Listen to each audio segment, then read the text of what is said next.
Katanya ikan jangan diajarin manjat pohon. Tapi kalau ternyata ikannya mau dan bisa, gimana? John Dewey merupakan salah satu orang yang jenius dalam bidang pendidikan.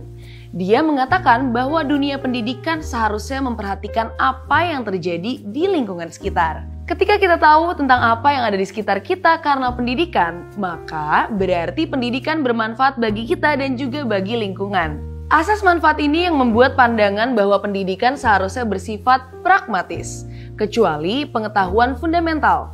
Tidak semua buku harus dibaca, tidak semua keahlian harus dimiliki, dan tidak semua nilai harus diterapkan.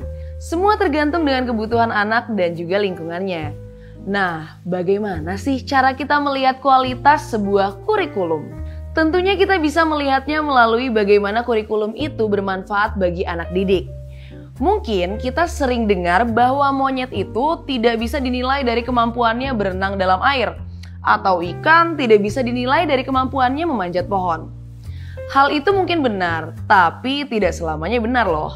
Sering kita mendengar bahwa seorang anak ditabukan untuk bermimpi menjadi pemain film seperti di Hollywood, menjadi musisi seperti musisi Korea, dan impian lainnya.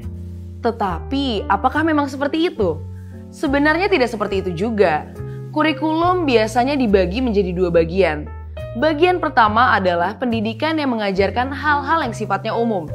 Contohnya, seperti anak yang diajarkan untuk masuk pagi, karena hampir semua orang di lingkungannya beraktivitas di pagi hari. Membuat anak bersekolah larut malam tentu tidak sesuai dengan kondisi fisik dan juga lingkungan. Bagian yang kedua adalah pendidikan yang sifatnya khusus. Pendidikan yang khusus ini bisa mengakomodir mimpi anak untuk menjadi sesuatu yang berbeda-beda. Pendidikan khusus dalam sebuah kurikulum harus bisa memfasilitasi mimpi semuanya. Tidak ada salahnya seorang anak ingin menjadi bintang film, tampil seperti Britney Spears, atau banyak lagi mimpi yang seharusnya tidak dibunuh. Begitupun tidak ada salahnya jika seekor ikan apabila mampu senang mengamati cara binatang memanjat pohon. Yang bermasalah itu adalah ketika semua pihak di dunia pendidikan membuat kurikulumnya dengan seragam.